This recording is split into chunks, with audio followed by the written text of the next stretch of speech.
Amelia stood in front of the cafe's glass door, her reflection staring back at her with anxious eyes. She smoothed her simple blouse and tucked a strand of hair behind her ear. It had been years since she'd gone on a date, blind or otherwise. Between working 2 jobs and raising her 6-year-old son, Ethan, there had never been time for herself. Tonight, though, her best friend had insisted she take a chance. Just one evening, Amelia. You deserve to feel like a woman again, not just a tired mom, her friend had said while practically shoving her toward the idea of this blind date. Now here she was, heart hammering as if the cafe were a battlefield. She almost turned back, but then she remembered Ethan's smile when she'd told him she had a grown-up meeting. He had hugged her and said, "Mommy, you look like a princess." That memory gave her courage. Inside, the cafe smelled of roasted coffee beans and warm pastries. Small fairy lights lined the walls, giving the place a cozy glow. At a corner table sat a man who looked up the moment she entered. He wasn't what she expected. No suit, no expensive watch, no polished, arrogant look. Instead, he wore a plain gray t-shirt under a slightly worn jacket, jeans that had seen better days, and shoes that were clean but old. He stood quickly, his height towering but not intimidating. His smile, warm, unforced, reached his eyes. "You must be Amelia." His voice was deep, yet gentle. She nodded, surprised at the courtesy. Most men she'd encountered in the past barely bothered to stand.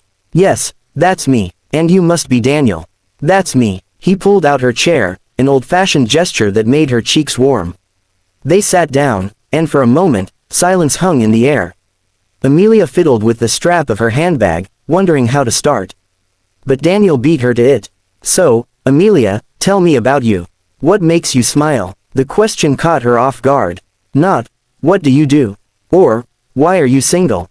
but something deeper. She laughed softly, trying to ease the nervousness. "That's a big question for a first date." "Maybe," he said with a grin, "but I think we waste too much time on small talk. I'd rather know the real you." Something in his tone made her feel safe enough to answer honestly. "My son makes me smile. Ethan, he's 6. He has this way of turning even the hardest day into something bearable." Most men would have stiffened or glanced away at the mention of a child, but Daniel leaned in, interest sparking in his eyes. 6 is a fun age. Curious about everything, isn't he? She blinked, surprised. "You're not bothered that I'm a mom?" "Why would I be? Being a parent is one of the hardest jobs in the world. If anything, it tells me you're strong." His sincerity disarmed her. For years, she had hidden that part of herself on the rare occasions she dated, because men didn't stick around when they heard, "single mom." But Daniel didn't just accept it, he respected it. They ordered coffee and pie, and conversation began to flow. Daniel asked about Ethan's favorite things, about Amelia's work at the diner, and about the little bookstore where she picked up extra shifts on weekends. He didn't pry in a judgmental way, he listened, really listened, as though her life was a story worth hearing. "You work 2 jobs?" he asked, admiration in his tone rather than pity. She shrugged. "Bills don't pay themselves, and Ethan deserves more than just getting by." Daniel looked at her for a long moment, then said quietly, "Life hasn't been fair to you, but you're still standing.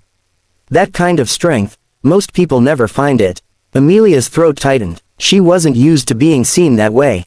People often told her she was brave, out of pity, but Daniel's words carried respect. "What about you?" she asked, wanting to turn the spotlight away from herself. "What do you do?" He hesitated just a second, then smiled.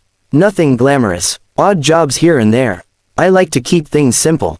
She nodded. It made sense. His clothes, his plain watch, his lack of pretension. She felt a strange comfort in his ordinariness.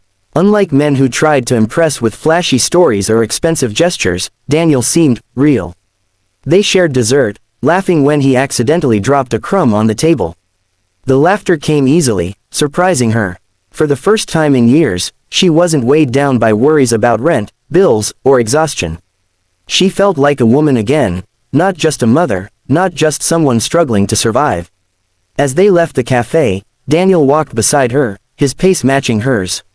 The night air was cool, the city buzzing around them, yet it felt like they were in their own quiet bubble. "Can I see you again?" he asked, his voice hopeful but not pushy. Amelia hesitated, her old fears whispering that this was too good to be true. But when she looked into his eyes, she saw no judgment, no hidden agenda. Just kindness. Yes, she said softly, surprising herself with how much she meant it. Daniel's smile widened. He wanted to tell her then and there who he really was, that he wasn't just a man in a worn jacket, but Daniel Hartwell, billionaire CEO of one of the largest corporations in the city. But he held back. He had lived too long being admired for his wealth, chased for his status. With Amelia, he wanted something different. He wanted to know if someone could love him without the fortune. As Amelia walked away that night, her heart fluttered with a fragile hope she hadn't felt in years. She thought she had just met an ordinary man with extraordinary kindness.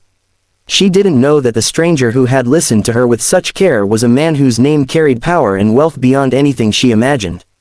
And she didn't know that her honesty, her strength, and her lack of judgment had already captured his guarded heart.